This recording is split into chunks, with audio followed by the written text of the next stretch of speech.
Za ovaj gulaš će vam biti potrebno oko 800 g junetine i također 800 g luka, kao i jedan čen belog luka.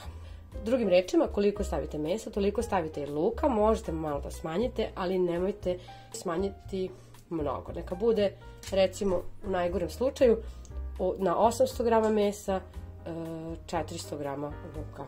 A treba će vam i malo slaninice.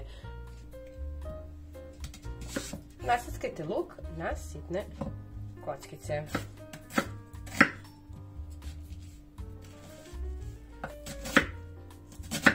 Kada ste nasackali luk, koji inače možete sackati i u secku, kako god vam je lakše, u šerpicu dodajte malo ulja ili masti, a kada se ulje zagreje, dodajte luk i tinstajte nekih 10 minuta na umerenoj temperaturi. Dok se crni luk tinsta, ja ću nasackati na sitno jedan čan belog luka i dodati u crni luk.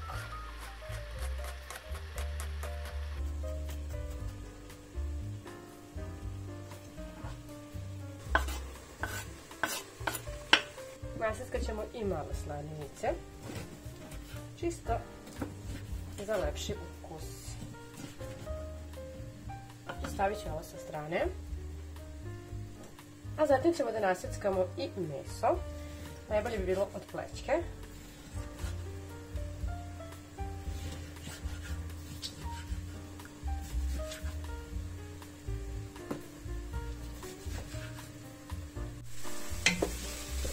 Evo, pogledajte, nakon 10 minuta luk je omekšao. I sada ćemo dodati slaninicu i meso.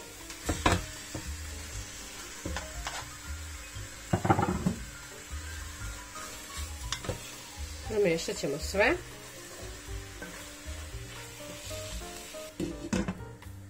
Poklopiti. Možete ovako. I ostaviti da se krčka nekih 15 minuta. Evo, nakon nekih 15-20 minuta. Možda sam 2 do 3 puta premešala. Kao što ste vidjeli, meso je pustilo sok. Dodat ću sada jednu punu supanu kašiku aleve, odnosno slatke začinske paprike. Možete dodati i malo više. Neka bude ipak 1,5. Dodajte malo bibera po ukusu. Posolite ili dodajte suvog začina, a možete jedno i drugo. Na kraju možete još da dosolite, naravno. Nalit ćemo sada vodu.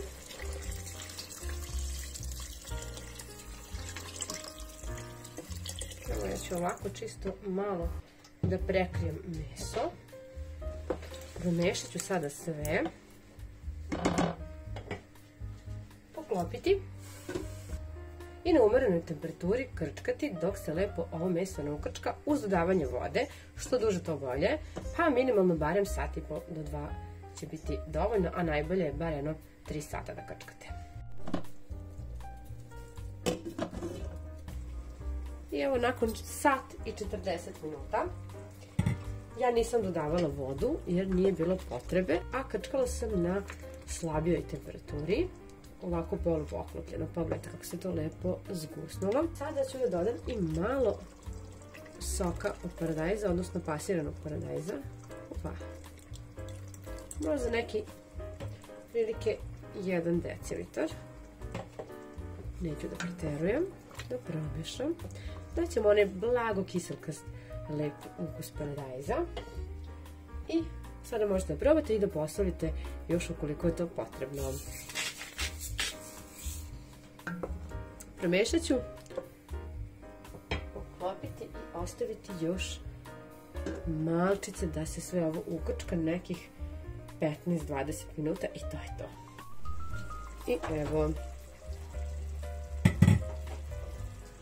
gulaš je gotov. Ukrčkala sam ga još. Pogledajte kako lepa gustina. Sada ću ga ugasiti. Uz gulaš možete skuvati testeninu. ili krompir. Ja ću napraviti pire krompir i tako ga poslužiti.